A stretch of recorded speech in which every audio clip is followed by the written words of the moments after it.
唐朝有这么一位官吏，犯了死罪，却能让皇帝放下天子的尊严，向大臣们求情。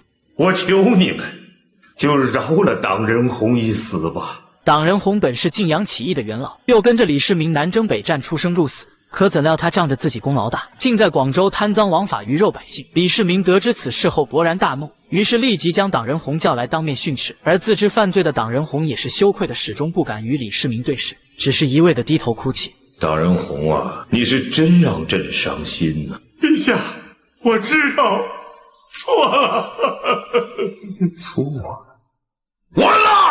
看着跪在眼前的党人洪，李世民真是恨铁不成钢。他表示，想当初我们从晋阳起兵到现在，流了那么多的血，是为了什么？不就是因为当初的朝廷不像朝廷，百姓不像百姓吗？可是你的所作所为，与报存有什么两样？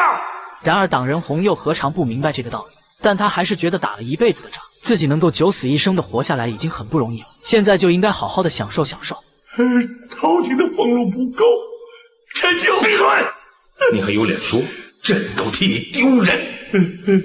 这朝廷上上下下都知道朕和你的关系，非寻常人能比。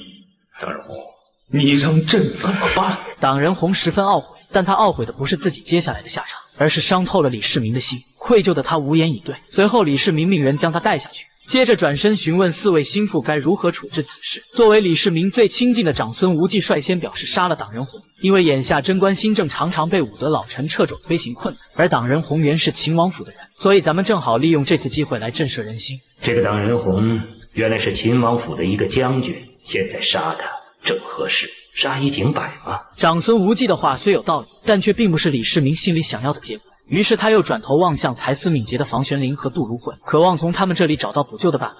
我也以为应该将党人洪处死。如晦，杀！然而不舍的李世民又满怀希望地看向魏征。按照国法，党人洪已经是死罪。在看到4人的意见如此一致后，李世民默不作声地起身离开。这一天夜里的李世民彻夜不眠，可他想了一夜也没想到合适的办法，最终还是决定用自己95至尊的颜面换他一条薄命。而李世民在第2天朝堂上的发言，绝对是彰显他个人魅力的时刻。党人洪是国家的功臣，但是他竟然如此不顾国法，为所欲为，作为朝廷命官，祸害百姓，死有余辜。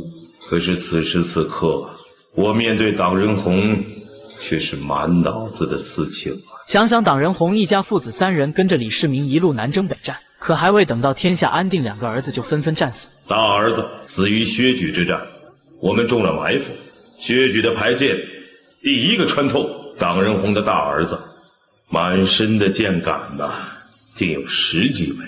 党人洪趴在儿子的尸体上，用舌头舔干儿子脸上的鲜血，转身上马，又去拼杀。武德5年，洛阳城下，我们和王世充拼杀。党人洪抱着受伤的儿子来到朕的面前，胸膛被长矛刺穿，奄奄一息。党人洪把儿子交给朕，依然没有说话，继续冲杀。孩子在朕的怀里，声音断断续续地对朕说：“不能尽孝，让朕照顾他的父亲。人之将死，朕如何能不答应？”孩子就死在朕的怀里，两个儿子为大唐的江山死了，如今为了大唐的律法，父亲也要死。我李世民在战场上杀人无数，可是面对党人洪，我是真的不忍。我求你们，就饶了党人洪一死吧。朕是天子，不能跪求大臣，总可以跪求于天吧。上天就给党人洪留一条命吧。说罢，李世民便直接跪在地上。众大臣看到之后，也纷纷上前下跪。陛下，这天下都是您一个人的，您何必这样自苦呢？陛下！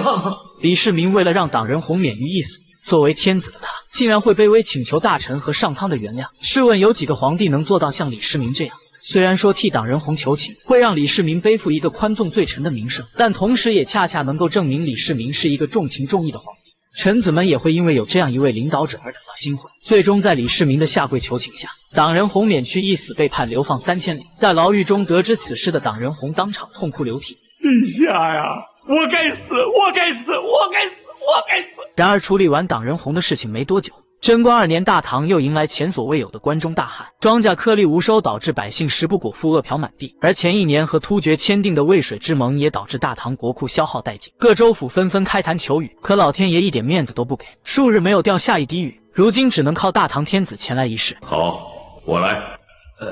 不过诸暨很苦，自古以来，像祁瑀这样的祭祀非常惨烈，不惨烈不足以感动上天。比刀伤剑伤如何？岂止是伤，要以性命奉献。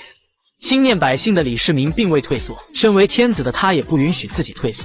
举行祈雨仪式的这天，李世民负荆请罪般跪在台上，双手高举，以求上天降下甘露。文武百官也是高举双手诚心祷告。然而随着李世民的汗水和鲜血慢慢的混杂在一起，可这炎炎烈日依旧没有退去，乌云更是没有到来。最终支撑一天的李世民还是到达了身体的极限，昏倒在地。台下的百官见状惊慌失措，连忙把李世民背回了寝宫。缓缓苏醒的李世民心情十分落寞，前有丧权辱国的渭水之盟，现在老天爷又不保佑大唐子民，这让他陷入了深深的自责当中。难道这真的是自己的为不正的报应吗？可自己成为皇帝后，励精图治，大赦天下，为减轻百姓负担，削减赋税，治理朝政上更是任用贤才，心听谏言。我想用一个强盛的大唐向太上皇证明，他选太子选错了。可是如今，难道是我错了吗？国家破败，太上皇都看在眼里，我拿什么向他交代？一想到这，曾经的那位无所畏惧、战无不胜的天策上将，竟也陷入了深深的迷茫和困惑当中。可他还是幸运的，幸运能有长孙皇后这样一位贤良淑德的妻子。无论是早年的玄武门之变，还是李世民成为皇帝后的风风雨雨，长孙皇后都始终默默无闻地站在他背后支持着他。如今他更是借着太子李承乾激励李世民，他表示天子注定是要历经磨难的，而且如今不仅仅是太上皇在看着，太子也在看着。这个时候倘若连天子都气馁了，那还有谁能救这个天下？历朝历代的明君，哪一个没有受过这样的困境？老天拿我们怎么样，我们没办法，但是我们不能就自己放弃。陛下要为太子做榜样。李世民听后内心恢复了些许的信心，但他们的长子李承乾却对皇位产生了恐惧。皇后耐心地劝导儿子，天子的责任就是要照顾好江山社稷跟黎民百姓，将来你也很可能会遇到父皇同样的挫折和困境，因此你必须从小就学习以后要如何做一个合格的皇帝。也许我不是当天子的材料。不，你是。我这几个儿子中只有你是。上天让你做了我们的长子，就是要让你来继承大唐的基业。父皇也不是长子。面对李承乾的灵魂拷问，皇后只好解释这两者是不一样的。你父皇生长在一个充满危机的年代，如果他不先行自保，主动出击，就有可能被其他人所置于死地。所以父皇他亲手杀了大伯和四叔。是的，如果不杀掉他们，就会被他们杀掉。为什么？为了皇位。亲娘也会对我下手吗？如果我不是太子，我绝对不会为了皇位去伤害他。住嘴！而长孙皇后绝对想不到，李承乾的话会在日后一语成谶，他的两个儿子也会为了皇位拼个你死我活。与此同时的李世民召开了应对干旱的朝会。如今老天爷不给我面子，而我也干不过他，咱只能自己想辙了。陛下，到了这种地步，历朝都允许百姓外地乞食。为了防范外敌入侵抢掠人口，大唐西边和北边的关口一直是关闭的，但灾民长期以往下去会变成饥民，饥民则容易引发暴乱。现在为了避免这个问题，李世民只能下令开关，允许百姓出关巡视。就开关，允许百姓们乞食。